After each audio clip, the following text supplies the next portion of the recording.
ओम शांति। अव्यक्त मुरली रिवाइज 20-10-69। मुरली का सार। बिंदु और सिंधु की स्मृति से संपूर्णता। आज किस संगठन में बाप दादा आए हैं? आज के संगठन को क्या कहेंगे? आज का संगठन है ज्ञान सूर्य और सितारों का। हर एक सितारा अपनी अपनी चमक दिखाने वाला है। बाप दादा हर एक सितारे की चमक देखने के लिए आए हैं। आप सभी इस भट्टी में आए हो तो अपने को क्या बनाने के लिए आए हो? मालूम है भट्टी से क्या बनकर निकलना है? फरिश्ता। फरिश्ता नहीं हो, इस भट्टी में संपूर्णता का ठप्पा लगाकर निकलेंगे।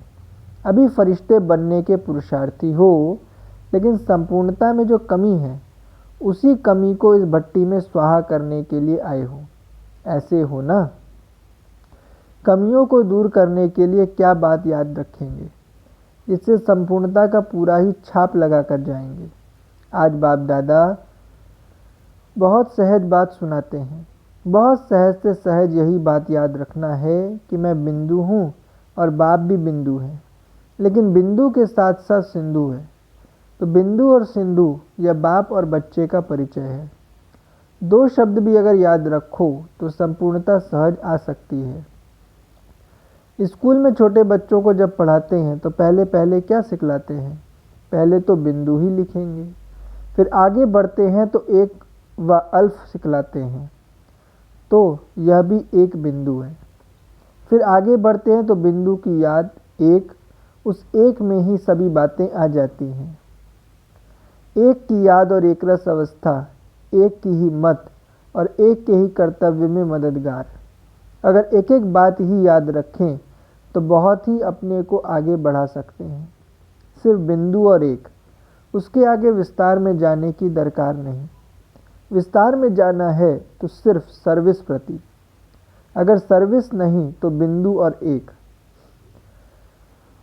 उसके आगे अपनी बुद्धि को चलाने की इतनी आवश्यकता नहीं है।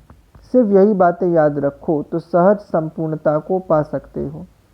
सहज है वह मुश्किल है, सहज मार्ग है, लेकिन सहज को मुश्किल कौन बनाता है? संस्कार। यह संस्कार भी उत्पन्न क्यों होते हैं? सिर्फ अपनी विस्मृति इन सब बातों को उत्पन्न करती है।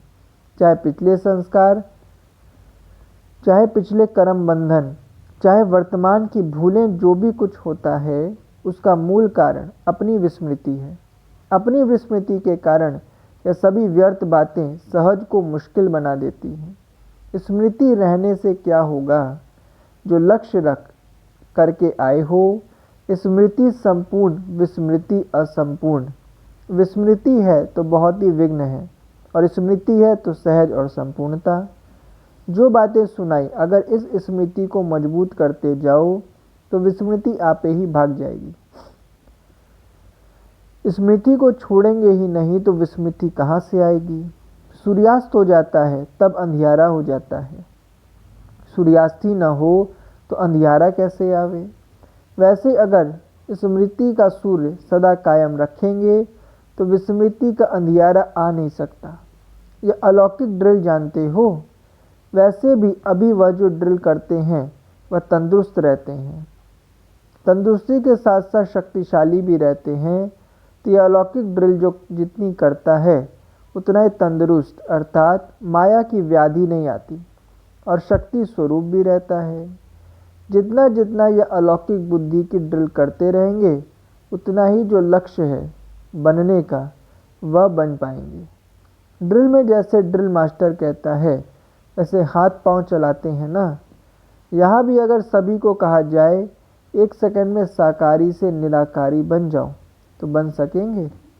जैसे स्थूल शरीर के हाथ पांव झट डायरेक्शन प्रमाण ड्रिल में चलाते रहते हैं, वैसे 1 सेकंड में साकारी से निराकारी बनने की प्रैक्टिस है।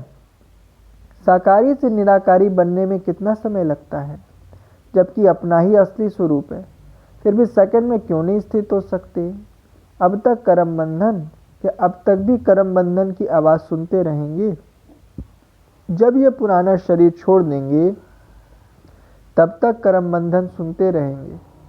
इस क्लास में प्रश्न का उत्तर देने वाले कौन हैं? वह तो बहुत नाम सुनाए, फिर प्रश्न उत्तर से पार जाने वाले कौन है? इस भट्टी में परखने की पावर आएगी। हर एक की यही कोशिश करनी चाहिए कि हम संपूर्ण बनकर ही जाएंगे। ऐसे अब हो सकता है, वह अंत में होगा, हो सकता है, तो बाकी अंत तक रहकर क्या करेंगे? प्रजा बनाएंगे, स्वयं राजा ताजधारी बन जाएंगे और दूसरों को प्रजा बनाएंगे। आप समान भी बनाना है, प्रजा भी बनानी है, नहीं तो प्रजा बिगैर राज्य किस पर करेंगे? तो ऐसे समझे कि इतने सभी सितारे संपूर्ण बन करके ही जाएंगे। यही उमंग और निश्चय हर एक में होना आवश्यक है कि हम संपूर्ण बने और सर्व को बनाएंगे। यही उमंग उत्साह सदा कायम रहे तो अवश्य लक्ष्य की प्राप्ति हो जाएगी। और बाप दादा को निश्चय है, ऐसे संपूर्ण ही इस यज्ञ कुंड से निकलेंगे। कुंड का यादगार देखा है? यज्ञ तो जो भी स्थान है सभी यज्ञ ही है, लेकिन फिर भी यज्ञ कुंड का महत्व होता है। वैसे भी देखा होगा, गंगा और यमुना दोनों का महत्व है, लेकिन फिर भी संगम का महत्व ज़्यादा है। वहाँ नहाना श्रेष्ठ माना जाता है। गंगा यमुना तो बहुत स्थानों पर होती हैं, लेकिन फिर भी विशेष संगम पर नहाने क्यों जाते हैं? उनका विशेष महत्व क्या है? संगम के महत्व को अच्छी तरह से जानते हो ना। जैसे विशेष स्थानों का विशेष महत्व होता है, इसी प्रकार मधुबन की भट्टी का भी विशेष महत्व है। इस भट्टी से संपूर्णता की सौगात बाप द्वारा मिलती है। यह मिलन का अर्थात संगम का विशेष सौभाग्य बच्चों को मिलता है। यह मिलन ही संपूर्णता की सौगात के रूप में है। इस मिलन का ही यह संगम यादगार है, तो यह मिलना ही संपूर्णता की सौगात है। भट्टी से संपूर्ण बनने का तो छाप व ठप्पा लगा कर ही जाएंगे, लेकिन उसके साथ साथ इस भट्टी में हिसाब करना भी अच्छी रीति सीखना है। कहाँ कहाँ हिसाब पूरा न करने के कारण जहाँ प्लस करना है वहाँ माइनस कर लेते हैं, जहाँ माइनस करना है वहाँ प्लस कर लेते हैं, इसलिए स्थिति डगमग होती है। यह हिसाब भी पूरा सीखना है कि किस बात में जोड़ना है और किस बात में कट करना है। प्रवृत्ति में रहने के कारण जहाँ न जोड़ना वहाँ भी जोड़ लेते हैं, और जहाँ काटना न हो वहाँ भी काट लेते हैं। यह छोटा सा हिसाब बड़ी समस्या का रूप हो जाता है। इसलिए यह भी पूरा पूरा सीखना है कि प्रवृत्ति में रहते हुए भी क्या तोड़ना है, क्या जोड़ना है, और जोड़ना भी है तो कहाँ तक और किस रूप में।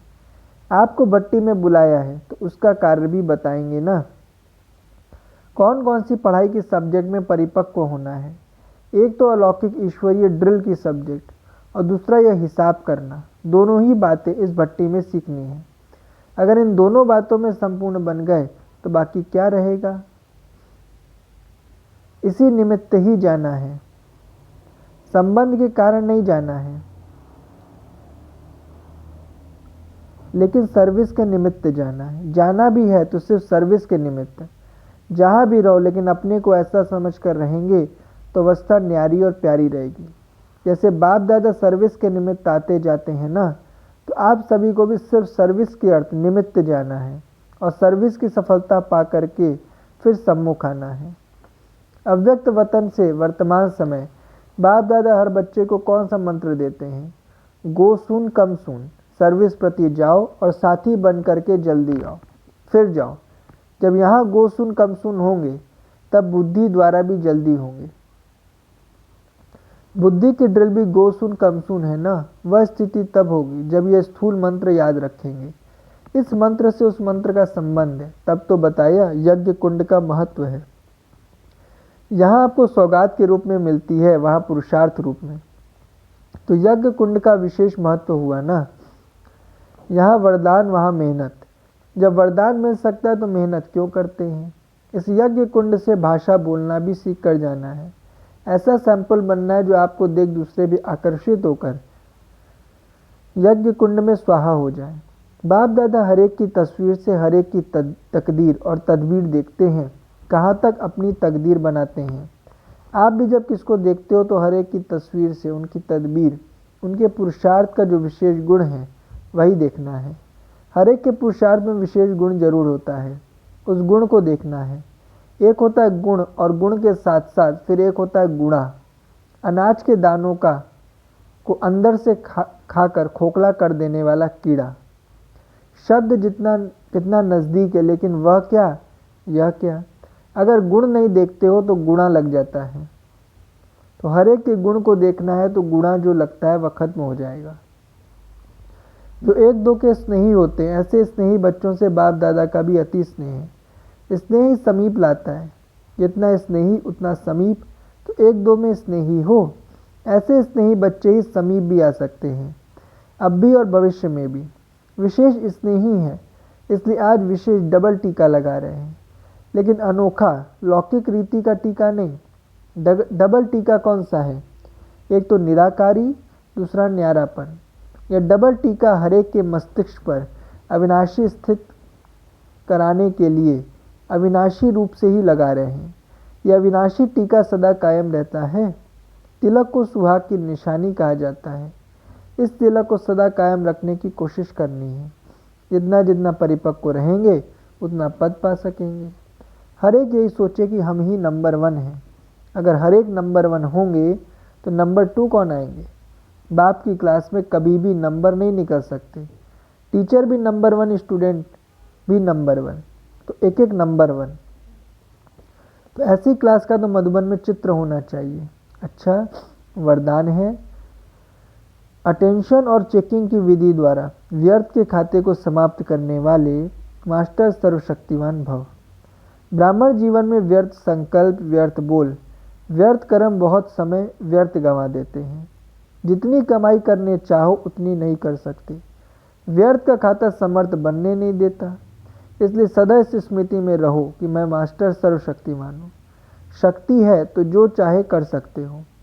सिर्फ बार बार अटेंशन दो। जैसे क्लास के समय व अमृत वेले की याद के समय अटेंशन देते हो, ऐसे बीच बीच में भी अटेंशन और चेकिंग की विधि अपना लो तो व्यर्थ का खाता समाप्त हो जाएगा।